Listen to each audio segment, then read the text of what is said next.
पिछले 8-10 महीनों से आप जानते हो कि क्रिप्टो मार्केट की हालत बड़ी ख़राब है। ज़्यादातर लोगों के जो पोर्टफोलियोज़ हैं वो रेड में आ ही गए हैं काफ़ी पहले से एंड क्रिप्टो इन्वेस्टर्स जो है वो इस बेयर मार्केट को लेके बड़े स्ट्रेस है काफ़ी वक्त से। एंड सिर्फ प्राइसेस ही नहीं, कॉइन्स के प्राइसेस नहीं, आप टैक्सेशन पॉलिसीज़ को यहाँ पे देख लें, रेगुलेशंस को यहाँ पर देख लें, सर्विस डिनायल, बैंकिंग की सर्विसेज नहीं मिल रही, मतलब इनकी वजह से भी इंडस्ट्री पर नेगेटिव इम्पैक्ट पड़ा है एंड इससे पूरी इंडस्ट्री ने मतलब बड़े बुरे दिन देखे, आपने भी देखे। लेकिन इन सभी नेगेटिविटीज़ के बीच भी क्रिप्टो इन्वेस्टर्स के लिए एक बड़ी अच्छी खबर आ रही है कि इतनी दिक्कतों के बावजूद भी दुनिया भर में क्रिप्टो अडॉप्शन जो है वो लगातार बढ़ रहा है। नए लोग इंडस्ट्री के साथ जुड़ रहे हैं और पुराने इन्वेस्टर्स जो हैं वो भी इस बेयर मार्केट सिचुएशन में, इस मुश्किल वक्त में भी इंडस्ट्री में बने हुए हैं। वैसे आप यहाँ पर ये सवाल कर सकते हो कि भाई ग्लोबल क्रिप्टो अडॉप्शन बढ़ने से मतलब हमें इंडिया में यहाँ पे क्या फायदा है। हमारे यहाँ तो मतलब इंडिया में क्रिप्टो को लेकर बड़े इश्यूज चल रहे हैं, टैक्सेशन पॉलिसी है, टीडीएस है, मतलब इससे हमें क्या लेना देना है अगर ग्लोबल क्रिप्टो अडॉप्शन बढ़ रहा है। वेल लेना देना है, बिल्कुल लेना देना है, इससे हर क्रिप्टो इन्वेस्टर का फायदा है। इनफैक्ट इंडियन क्रिप्टो इन्वेस्टर की अगर बात करूं तो उनके लिए एक बड़ी अच्छी खबर है, बिकॉज गवर्नमेंट यहां पर हमेशा यही कहती आई है कि इंडिया में जो क्रिप्टो बिल आएगा, जो रेगुलेशंस आएंगे, वो उस पर डिपेंड करेगा कि दूसरे कंट्रीज में क्रिप्टो के बारे में क्या डिसीजन लिए जा रहे हैं।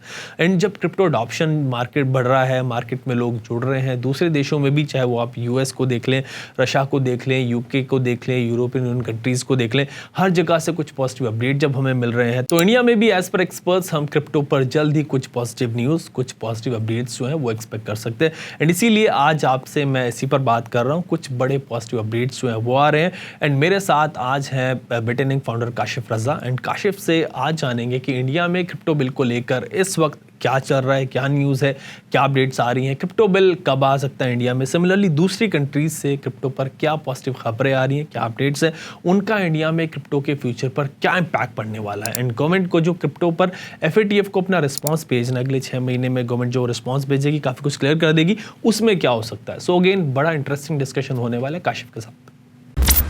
काशिफ भाई वेलकम टू अनकट। सबसे पहले आपसे यही पूछूंगा कि इंडिया में गवर्नमेंट यही कहती आई है अभी तक कि यहाँ पर क्रिप्टो को लेकर जो भी रूल्स आएंगे, जो भी रेगुलेशंस आएंगे, वो ग्लोबल फ्रेमवर्क के साथ सिंक करेंगे।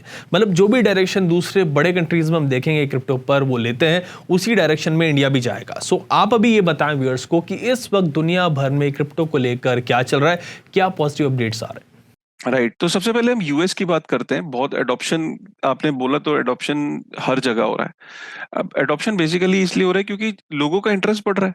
जब लोगों का इंटरेस्ट बढ़ता है तो दुनिया भर में एडॉप्शन, चाहे वो किसी को पसंद आए ना आए, जब जनता की डिमांड होती है, जब टेक्नोलॉजी की डिमांड जनता के अंदर बढ़ रही है, तो वो ऑब्वियसली जब कंपनीज हैं, गवर्नमेंट्स हैं, उसको लेके वो भी इवैल्यूएट कर रही हैं कि किस तरीके से इसे कंट्रोल किया जाए। अगर मैं आपको बताऊं एडॉप्शन का रीसेंट एग्जांपल अगर मैं दूं, ब्लैक रॉक, आपने म्यूचुअल फंड इंडिया में भी सुना होगा, ब्लैक रॉक म्यूचुअल फंड। अब ब्लैक रॉक वैसे दुनिया की इनफैक्ट सबसे बड़ी एसेट मैनेजमेंट कंपनी है, जिसके पास 10 ट्रिलियन यूएस डॉलर के फंड्स हैं जिनको वो मैनेज करते हैं। अब ये 10 ट्रिलियन यूएस डॉलर के बराबर का जो फंड मैनेजर है, उन्होंने ये डिसाइड किया कि जो रिटेल क्लाइंट को वो बिटकॉइन में ट्रेडिंग अलाउ करेंगे। तो दिस इज ह्यूज। मतलब आप सोचो कि अगर रिटेल के लिए उन्होंने, ब्लैक रॉक ने अगर अलाउ कर दिया, तो कितने सारे लोग जो उसके क्लाइंट बेस है ब्लैक रॉक का, वो उनको एक्सपोजर मिलेगा बिटकॉइन के थ्रू। तो बिट तो ब्लैक रॉक कैसे कर रहा है? ब्लैक रॉक बेसिकली एक ट्रेडिंग प्लेटफॉर्म लॉन्च करने जा रहा है रिटेल क्लाइंट्स के लिए। अभी तक वो सिर्फ इंस्टीट्यूशनल क्लाइंट्स के लिए एक्सपोजर के लिए वो करता था। अब आप देखो, नैस्डैक की खबर आई है। नैस्डैक दुनिया का दूसरा सबसे बड़ा स्टॉक मार्केट ऑपरेटर है, यूएस का दूसरा सबसे बड़ा है, सॉरी। तो नैस्डैक के ऊपर इतनी बड़ी सारी कंपनीज जो है वो लिस्टेड है। नैस्डैक जो है वो क्रिप्टो कस्टोडियन सर्विसेज के अंदर एंटर करने की प्लानिंग कर रहा है। उन्होंने अनाउंसमेंट करी है, दे आर इवैल्यूएटिंग दैट। ये बहुत बड़ी खबर है। क्यों क्यों वो करना नहीं चाहते, लेकिन वो इसलिए कर रहे हैं क्योंकि जो इंस्टीट्यूशंस हैं, जो कंपनीज हैं, वो डिमांड कर रही हैं कि भाई ये क्रिप्टो कस्टोडियन सर्विसेज शुरू की जाए, ताकि गोइंग फॉरवर्ड जो है वो इसमें लीड करना चाहते हैं। ये इस तरीके की जब ये मास एडॉप्शन से रिलेटेड खबरें आती हैं, तो जो गवर्नमेंट्स होती हैं, अब जैसे यूएस के अंदर रेगुलेशन भी उतनी तेजी से बढ़ रही है। आप देखो कि वहां पे उनके पास एक रिपोर्ट सबमिट हुई है। पहली बार अमेरिका के अंदर एक कॉम्प्रिहेंसिव रिपोर्ट सबमिट हुई है। अलग अलग डिपार्टमेंट्स ने एक कॉम्प्रिहेंसिव तरीके से एक रिपोर्ट को सबमिट किया है, और वो रिपोर्ट सबमिट होने के बाद उसमें पूरी डिटेल्ड एक वे फॉरवर्ड बताया कि क्रिप्टो को कैसे रेगुलेट, वर्चुअल डिजिटल एसेट्स को कैसे रेगुलेट करा जाए।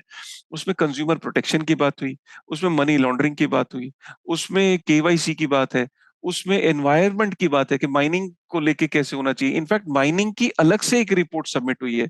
अब सिर्फ डीफाई और एनएफटी की एक रिपोर्ट पेंडिंग है, जो कि एक्सपेक्ट किया जा रहा है कि नवंबर दिसंबर तक वो रिपोर्ट आ जाएगी। आप ये लेके चलोगे कि जनवरी 2023 या 2023 फरवरी के आसपास यूएस के अंदर एक कॉम्प्रिहेंसिव आप एक लीगल फ्रेमवर्क देखोगे वर्चुअल डिजिटल एसेट के। अब इसमें कोई वो बैन करने जा रहे हैं? नहीं।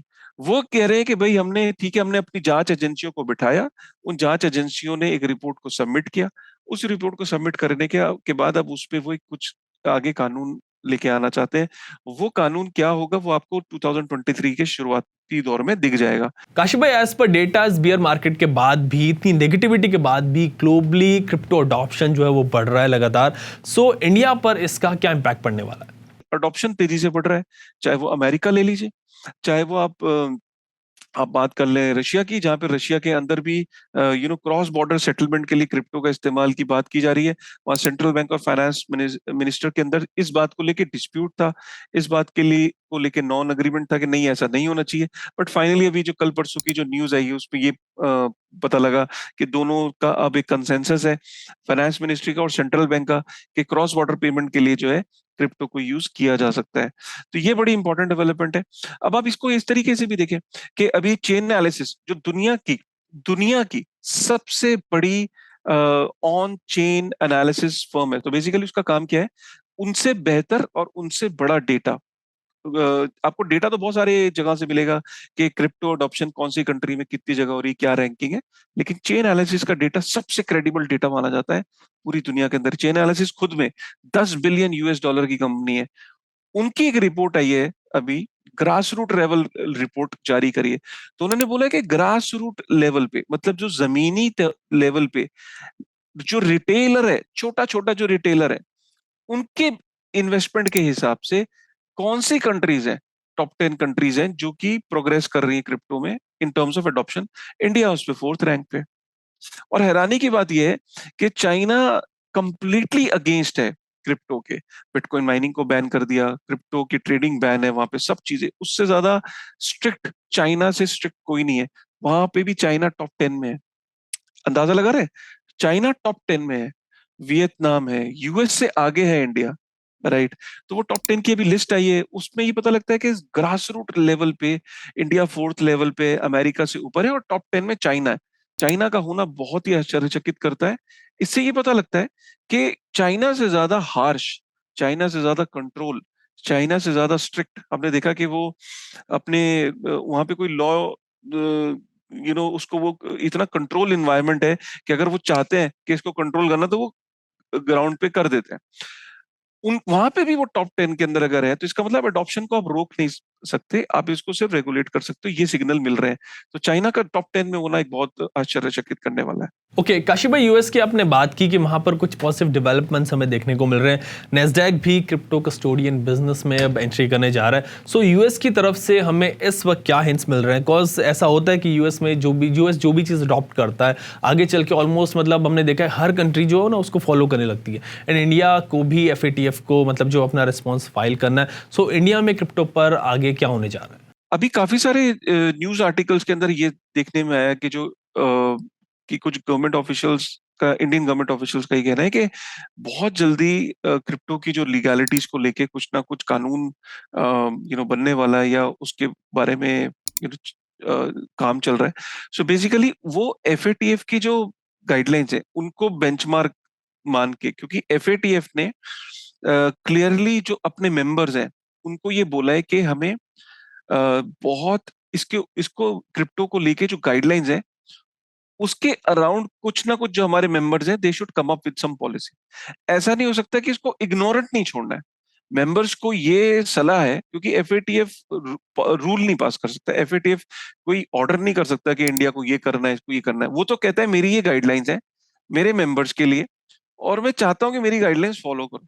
जनरली एफएटीएफ की गाइडलाइंस मेंबर फॉलो करते हैं, क्योंकि अगर फॉलो नहीं करते हैं तो कुछ नहीं करता है, वो ग्रे लिस्ट में डाल देता है पर्टिकुलर कंट्री। क्रिप्टो को लेके एफएटीएफ का ये कहना है कि क्रिप्टो को ट्रैवल रूल होना चाहिए। सबसे पहला जो एफएटीएफ की गाइडलाइन है वो ट्रैवल रूल। ट्रैवल रूल का मतलब ये है कि क्रिप्टो को किसने बाय किया, बाय करने के बाद अगर उसने भेजा ओवरसीज किसी को, तो ये पता होना चाहिए कि किसको भेजा। तो इसके लिए ये जरूरी है कि जितनी भी क्रिप्टो के अंदर एंटिटीज हैं, एक्सचेंजेस हैं या क्रिप्टो कस्टोडियन सर्विसेज हैं, उनको जो केवाईसी से रिलेटेड डेटा आपस में शेयर करना जरूरी है। कि सपोज करो कि अगर कोई एक्सचेंज वजीरेक्स है, वजीरेक्स ने किसी पर्टिकुलर एक्सचेंज को क्रिप्टो भेजा बाहर किसी एक्सचेंज पे, तो दोनों एक्सचेंजेस को आपस में डेटा शेयर करना है कि मेरे यहाँ से सपोज करो रमेश ने क्रिप्टो भेज रहा है, वो जानकीपुरम में रहता है या वो आदर्श नगर में रहता है। ये डेटा उसको वो जो एक्सचेंज है, सपोज ब्राजील की एक्सचेंज पे अगर उसने भेज दिया या ब्राजील की जुरिस्डिक्शन में भेज दिया, तो वहां की एंटिटी के साथ उसको वजीरेक्स को डेटा शेयर करना है। और अगर किसी ने वहां से इंडिया में भेजा है तो उसको ये डेटा शेयर करना है। तो जब ये डेटा आपस में शेयर हो जाएगा तो इसको ट्रैवल कहते हैं कि भाई क्रिप्टो जैसे जैसे ट्रैवल कर रहा है, तो सरकारों को ये पता हो कि ये कैसे कैसे ट्रैवल कर रहा है। क्योंकि सरकार को अगर ये पता लग गया कि क्रिप्टो ट्रैवल कैसे कर रहा है, तो उसमें आपका जो मनी लॉन्ड्रिंग है, टेररिस्ट फाइनेंसिंग है, ये जो इश्यूज हैं, ये एड्रेस हो सकते हैं। तो एफएटीएफ का ये मानना है कि ट्रैवल रूल एक सबसे इंपॉर्टेंट एस्पेक्ट है। उसके अलावा बहुत सारी गाइडलाइंस है, लेकिन जो मोटा मोटा जो सबसे बेसिक चीज है वो ये है। अब एफएटीएफ की गाइडलाइंस बेसिकली, जो एफएटीएफ के जो मेंबर है, दुनिया की सबसे शक्तिशाली ऑर्गेनाइजेशन है एफएटीएफ। अब एफएटीएफ की गाइडलाइंस को ऑलमोस्ट या तो उसकी प्योर वैसी की वैसी कॉपी करके अपने आप इंप्लीमेंट कर दो, कोई दिक्कत नहीं है, एफएटीएफ विल बी हैप्पी।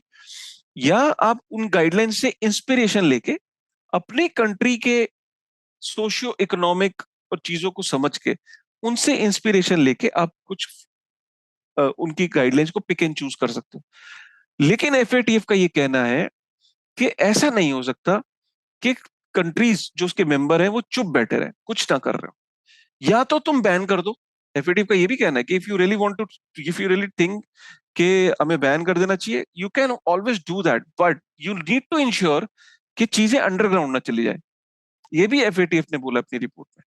तो एफएटीएफ की गाइडलाइंस बड़ी ये कह लीजिए कि प्रोग्रेसिव है। ऑब्वियसली वो कंसर्न्स को मीट आउट करती है, बहुत ही डिटेल्ड रिपोर्ट है। लास्ट रिपोर्ट उनकी शायद लास्ट अक्टूबर में आई थी 2021 में, जो लेटेस्ट गाइडलाइंस है। और उन गाइडलाइंस के बेसिस पे आई थिंक कहीं ना कहीं इंडिया एक बहुत स्ट्रांग मेंबर है एफएटीएफ का। और शुरू से एफएटीएफ की गाइडलाइंस को इंडिया ने हमेशा फॉलो किया है और लीड किया है और इनफैक्ट कंट्रीब्यूट किया है।